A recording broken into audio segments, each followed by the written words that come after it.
Hey everyone, this is Kirk here again at OptionAlpha.com, and in this video today we're going to go through how to enter a diagonal put spread inside of your Thinkorswim platform. So again, these videos are mainly for the mechanics or the logistics behind how to get these trades on and into the system, not necessarily when we should be trading them or market setups, pricing, etc. We've got lots of other videos that will help you out in that department. So when you get to your Thinkorswim platform, you'll go to the trade tab and then you'll go to the ticker symbol that you want to trade under all products. Now this will obviously bring up the option pricing table, and remember, with a diagonal spread, you're trading two different contract months. So it's basically the married combined position of a put calendar spread and a put credit spread.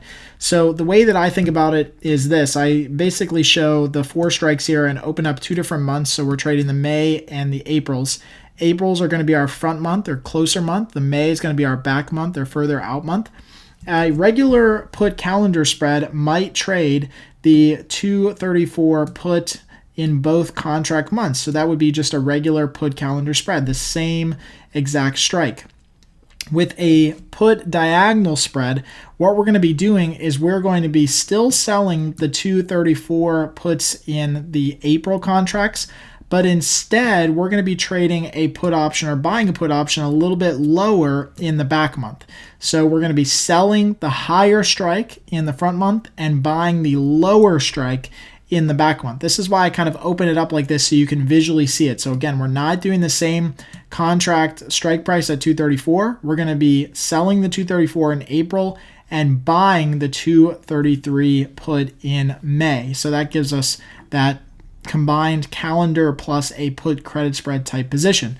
Now there's two ways you can get into this. The first way that most people try to do this is to right click on the 234 puts in April, go over to buy and then down to diagonal. That will bring up a diagonal order dialog box. The problem with doing it like this is that the system defaults to the next available contract period, which could be a weekly option. In this case, this is what it did, right? It did not default to the monthly options, which is what we want. So what we have to do is we have to go in here and manually change this to the actual monthly Aprils that we want, which is May 19th. In addition, what it did is it also defaulted to the next available options for that weekly contract, which is the 230s. We are trying to trade the 233s. So in this case, we have to, again, go in here and manually change this to the 233s. So now that we do this, now you can see that the system, says, okay, we got it. Now you want to trade a diagonal. We understand you are selling the April contracts, so selling these options here, and you're buying the May contracts with a lower strike price at 233. That gives you an overall net debit of about $1 on the position. Now, of course, you can adjust this if you want, and you can buy strike prices that are further out, right? It's going to be a little bit cheaper, but you're also going to change your risk profile and your payoff diagram a little bit more. So another way to do this is actually my favorite way to do this, is to not do the right click technique and kind of have to change those contract months. It can be confusing and sometimes you get slipped up in doing this. I prefer to hold down the control key on my keyboard, whether you're on a Mac or a PC, and manually select the strike prices myself. So in this case, I'll hold down the control key. I will sell the 234 options in April, the 234 puts. And then again, holding down the control key, I'll click on the ask for the 233 puts in May and buy those.